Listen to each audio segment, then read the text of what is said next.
Hello and Shabbat Shalom. I hope that you're enjoying your end of your Friday, heading into what will be, I hope, a wonderful and relaxing Shabbat as we enter the Torah portion of Naso.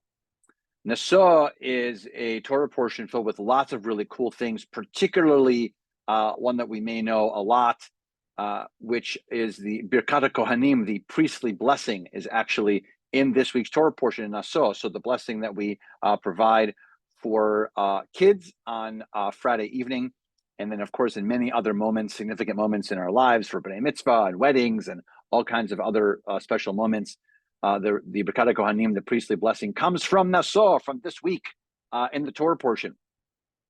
But behind me, as you see, is another image, and that is of maybe someone that you might know from a cartoon or a character or even a movie, and that is Samson, the story of Samson and Delilah, if you know that full story.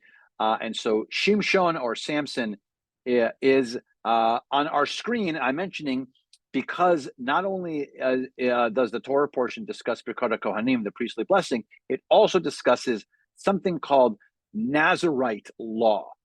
And Nazirite law is pretty fascinating. It's pretty interesting. It's pretty intricate.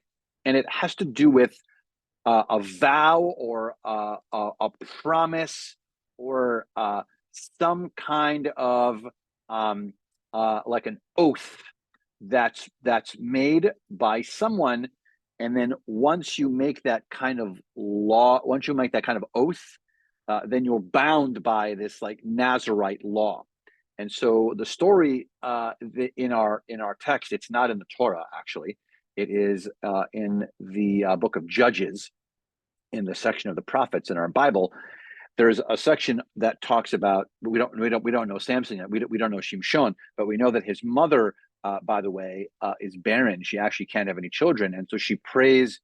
She prays to God or requests from God in a certain way that it's like almost an if-then statement. If she has a child, then she will make sure that he will be a Nazirite. He will follow these rules of the Nazirite, and the rules of the Nazirite.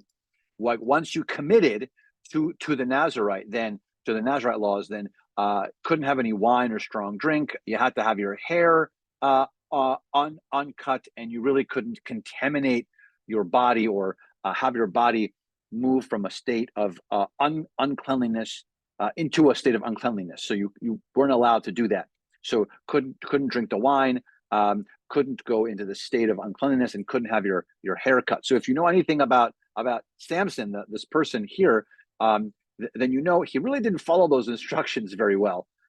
He drank, even though he wasn't supposed to. He was near dead animals and other things that caused him to go into a state of uncleanliness. And if you know the end of the story, he gets his hair cut. I'm not telling you anything you don't know because it's actually in the text. So we'll talk about Samson a little bit tomorrow at Torah study. But what I want to mention on this Shabbat is this Nazirite concept.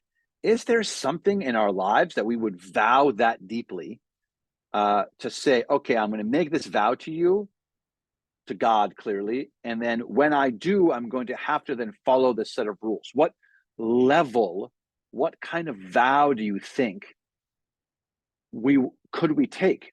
Is there an example in our lives that we would take an if-then statement? If this happens, almost like in a bargain with God, almost a relationship, a partnership with God, to say if then so far and so far and so on. So what concept, phrase, wish, dream do you think we could internalize for ourselves and then put ourselves in that situation of falling into the Nazirite law, meaning what will we do to fulfill that? Now, there's all kinds of modern thoughts on this also. It's not necessarily a biblical concept, but that we can expand to 2023.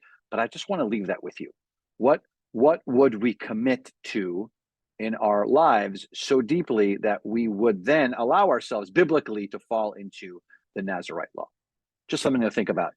Services are very soon. They are at 6:30 p.m. And then tomorrow morning is, of course, at 8:30 in the morning. And our service and discussion. Look forward to seeing you soon. Shabbat Shalom.